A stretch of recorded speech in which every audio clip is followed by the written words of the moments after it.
Hello everyone! Welcome back to my YouTube channel, Pinoy Crew TV. Ang video natin ay tungkol sa selebrasyon ni Madam Imelda Romualdez Marcos sa kanyang ika-96th birthday.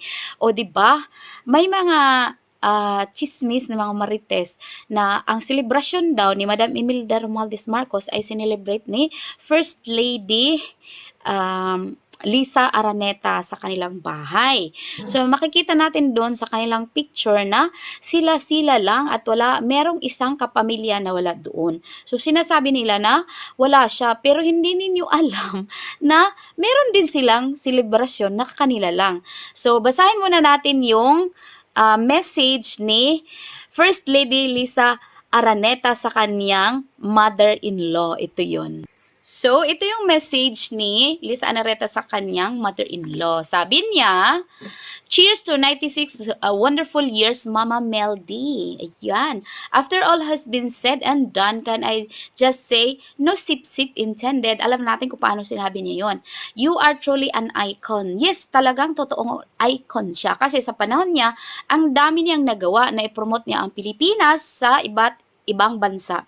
Na i-promote niya ang ating mga kultura, na i-promote niya ang ating mga kaugalian at kung ano ang meron ang Pilipinas. At sa panahon niya, ang Pilipinas ay sikat dahil sa kabutihan, dahil sa beauty na kanyang ipinakita at sobrang ganda niya.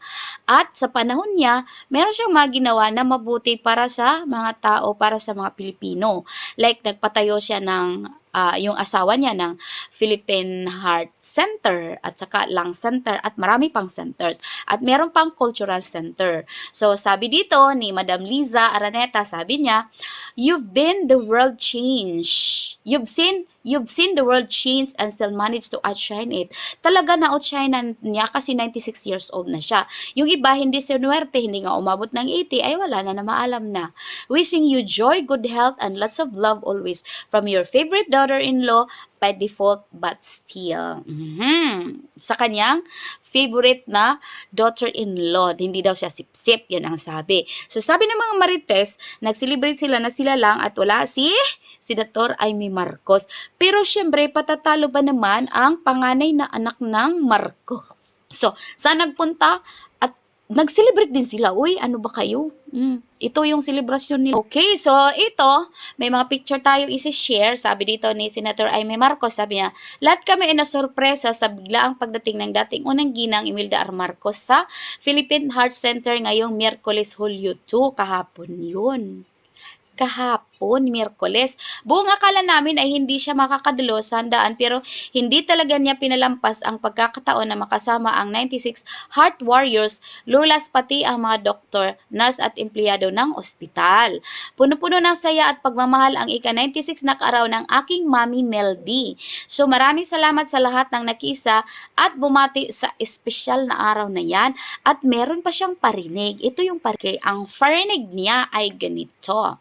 Sabi niya, Happy 96th Imeldific years sa totoong First Lady. Oh, sino ba ang hindi totoong First Lady? Ang kanyang sister-in-law ba? Parang meron na silang hidwaan, no? Siyempre naman, siraan mo, gawin mong tambaluslos at saka tambalalay, o diba?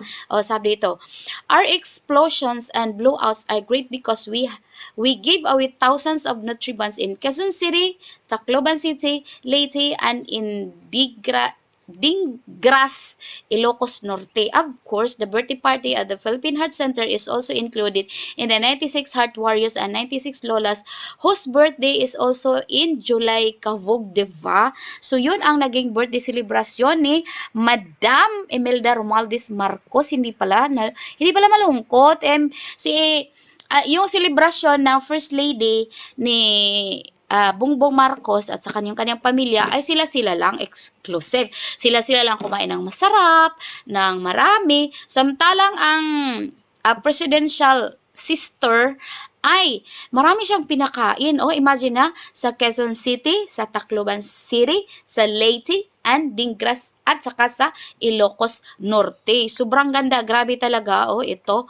Hindi inaasahan. Sobra-sobra ang ganda talaga dito. Sinabi na bumiyahe rin patungong Tacloban City Leyte ang ating Nutri-Jeep sa kaarawan ng dating First Lady Imelda R. Marcos noong Miyerkules, Hulyo 2, kahapon yon. Namahagi ng Nutribans, mga laruan, regalo at syempre, hindi pwedeng mawala ang pansit para sa mga kabataan na nasa New Hope Elementary School at sa Barangay Santa Elena. Malipayon nga kaadlawan, Mami Meldy, yon ang sabi. So, ang selebrasyon nila ay hiwalay, hindi na sila magkasama. So, ayun na. Okay? Bakit wala doon sa pamilya? Alam nyo na, kasi nandun ang Tambaloslos at saka si Lalay. Okay, bye-bye!